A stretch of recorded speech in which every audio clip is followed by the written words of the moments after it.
Bonjour à tous, bienvenue sur ma chaîne YouTube. Dans le cadre de notre cours de gestion de ressources humaines, il nous a été demandé de faire la différence entre, premièrement, un poste, une fonction, une activité, une tâche et un emploi. Nous commençons par dire qu'un poste est un lieu où on exerce des tâches et des activités pour remplir une mission, et souvent le poste est nominatif. Une fonction est un ensemble de missions confiées à un individu qui occupe un poste.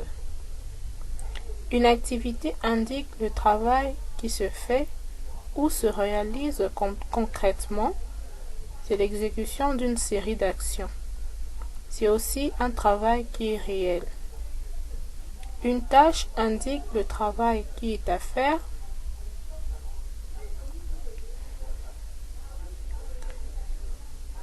Aussi, c'est-à-dire l'ensemble des buts et des procédures prescrites. C'est un travail qui est prescrit. Et enfin, un emploi est un ensemble des postes ayant des exigences et caractéristiques communes à un poste.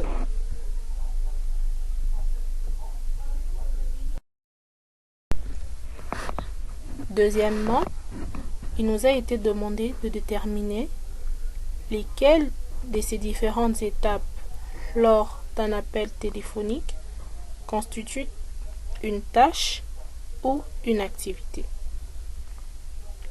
Premièrement, répondre à un appel téléphonique constitue une tâche, car c'est un travail qui est à faire, il est prescrit.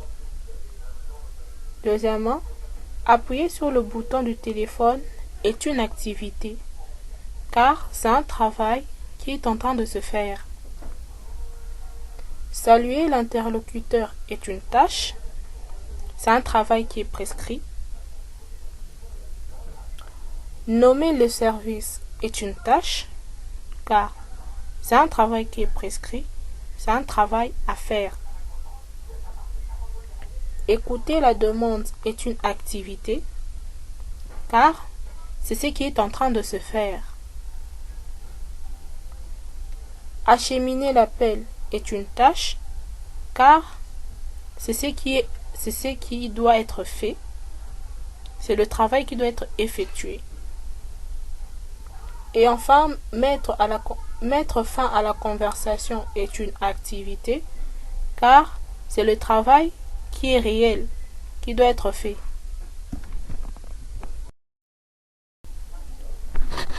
En dernier lieu, nous allons dresser un exemple d'un questionnaire de description des postes.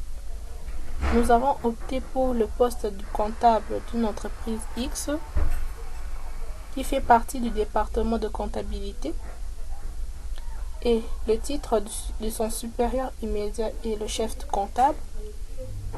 Ses principales tâches sont, du moins du point de vue de son activité hebdomadaire, ces tâches sont, premièrement, l'enregistrement quotidien des opérations comptables, le traitement des factures, la relance des clients n'ayant pas payé leurs factures.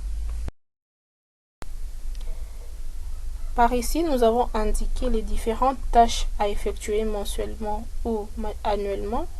Premièrement, le dressage des états mensuels de la situation comptable de l'entreprise, la gestion de la paie mensuelle des salariés, la préparation des déclarations fiscales et sociales, et enfin, la préparation de la clôture des comptes annuels.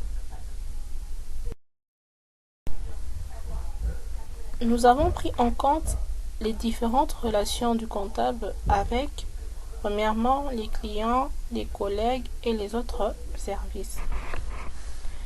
La relation du comptable avec les clients essaie de s'occuper de la gestion des transactions effectuées avec les clients de l'entreprise.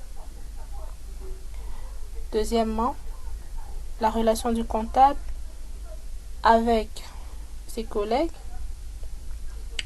On parle par exemple de l'esprit d'équipe ou de la convivialité. Et enfin, la relation du comptable avec les autres services, c'est par exemple avec les finances. Le comptable s'occupe de la budgétisation, de la gestion du paiement des impôts et de la réalisation des audits internes.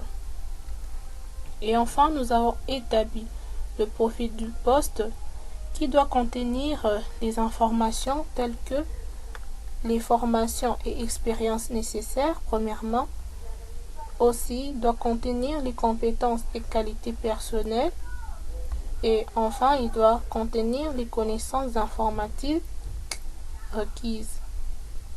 En parlant des formations et expériences nécessaires, nous avons su qu'il fallait l'obtention d'un diplôme de comptabilité et de gestion. Et lorsqu'on voit les compétences et les qualités personnelles, on voit par exemple le comptable doit aimer les chiffres, il doit être rigoureux et organisé, il doit maîtriser les technologies d'information et de communication. Et enfin, lorsqu'on voit les connaissances informatiques requises, le comptable doit avoir la maîtrise de quelques logiciels comptables tels que cités ici. Par exemple, on a MaxiCompte, QuickBook. Aussi, il doit avoir une maîtrise du Microsoft Excel.